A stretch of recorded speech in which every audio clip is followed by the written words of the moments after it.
Welcome to the deep dive. Today we're going after one of the biggest hidden threats to our entire technological world, space weather. That's right. And specifically, those holes in the sun people are always asking about. Exactly. So our mission for this deep dive is to trace the threat from the very core of the sun all the way to a transformer exploding and the power grid collapsing. It's your shortcut to understanding the very real danger here. Let's jump in. First thing, we have to stop thinking of the sun as just a big light bulb, right? Oh, absolutely. It's a colossal magnetic engine. It's dynamic. The energy starts with nuclear fusion, sure, but the real mechanism that threatens us is all about magnetism and rotation. And this is where that term differential rotation comes in. It's the key. The plasma at the sun's equator spins way faster, about a 24-day rotation, than at the poles, which take closer to 34 days. Wow. Okay. And that shearing motion, that difference in speed, it stretches and twists the sun's magnetic field lines like rubber bands.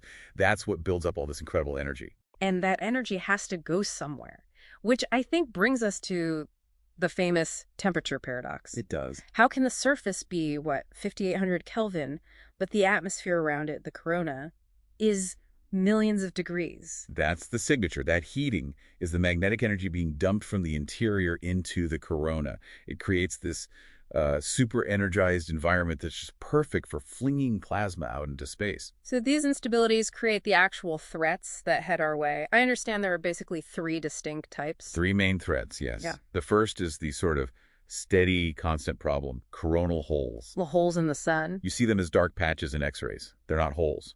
They're places where the magnetic field is open to space. Yeah. So they're constantly streaming out this fast solar wind. And that causes what? Moderate, sustained geomagnetic storms? Exactly. Your G1, G2 level storms, the constant background noise. Okay, so what's threat number two, the fast one? Solar flares.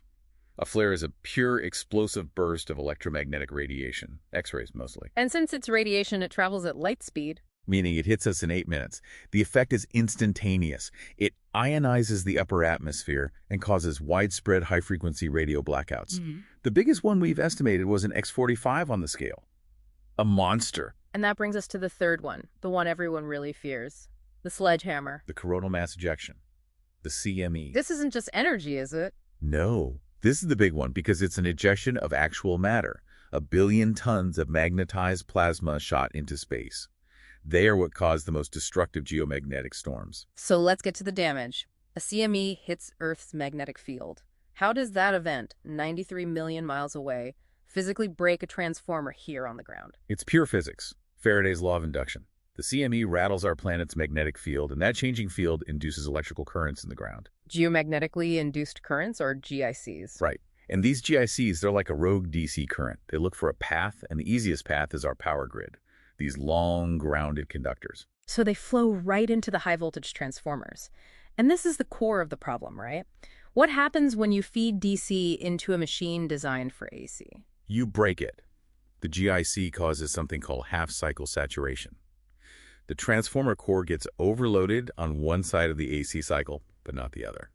It creates massive hotspots that can melt windings. And it does more than just melt things, I imagine. Oh, yes. It injects harmonics that confuse all the protective relays, and it causes this huge, sudden demand for reactive power, which destabilizes the voltage across the whole grid.